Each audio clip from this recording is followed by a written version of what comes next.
Okay, welcome to lesson 5. We're now going to run the prompt and see what result we can come up with. Fingers crossed we can find something that we can use, but if you don't get the results that you are happy with first time around, do not despair. Keep trying. The second or the third attempt might fit your goals even better. And here's a quick tip. If you're not sure how to structure the prompt exactly, you can utilize ChatGPT itself. Take your basic idea and change that into a highly detailed, usable prompt that ChatGPT 5 agent will be able to absorb, understand, and work with without too much back and forth. All right, let's jump into my ChatGPT screen and see what we can conjure up. Okay, I've got my prompt. I'm going to paste it here, but what I'm going to do is I'm going to ask ChatGPT to turn it into a prompt ChatGPT agent can use first, and then I'm going to go into ChatGPT agent and use that final prompt. So this is what I'm going to do. I'm just going to paste this prompt here, and I'm just going to say, this is for GPT agent to work with. Just going to go ahead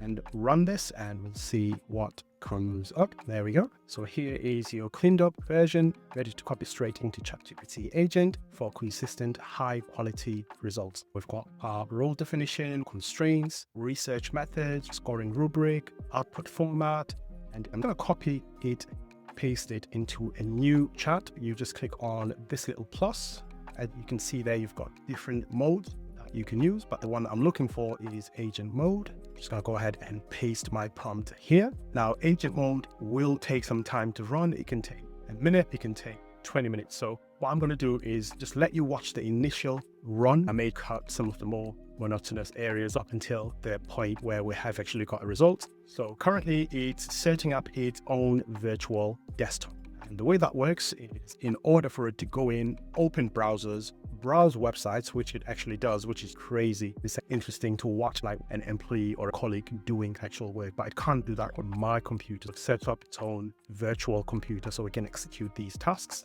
Now you, as the prompter, you can see its virtual browser that it's opened, and you can actually see it running different tasks, going into different websites. And what's good about it is the agent is actually letting you know its thought process as it's continuing to go with these tasks.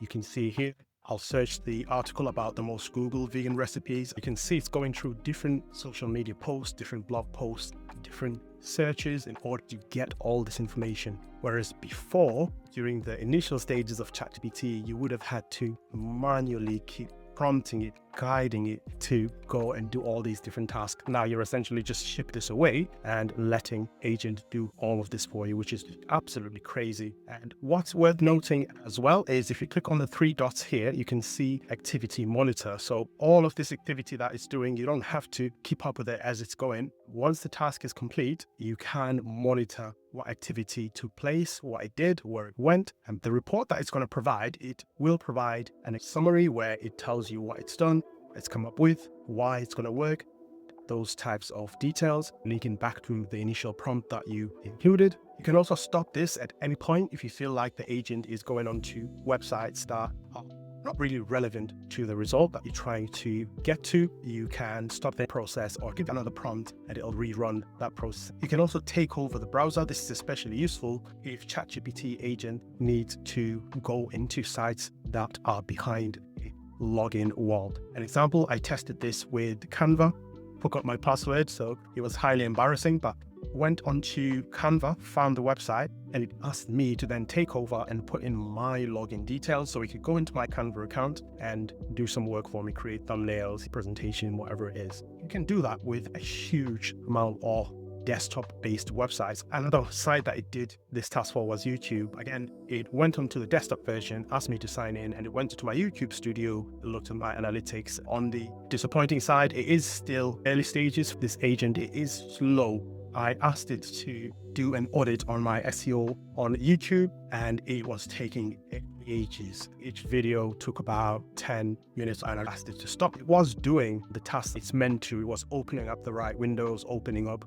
the right tabs. It's just taken a while. I think we've still got a few iterations until we get to a point where the agent is lightning fast it goes onto the site, you sign in, and it comes up with what you're looking for within a minute or two. I was asking it to complete some pretty exhaustive, difficult tasks and high volume of them as well. So I wasn't surprised it was taking that long. If you ask it to do a very simple task or a set of very simple quick tasks, chances are it is going to be quick. So just something worth keeping in mind. I'm going to grab a quick drink of water and come back once it's completed its tasks and review the results.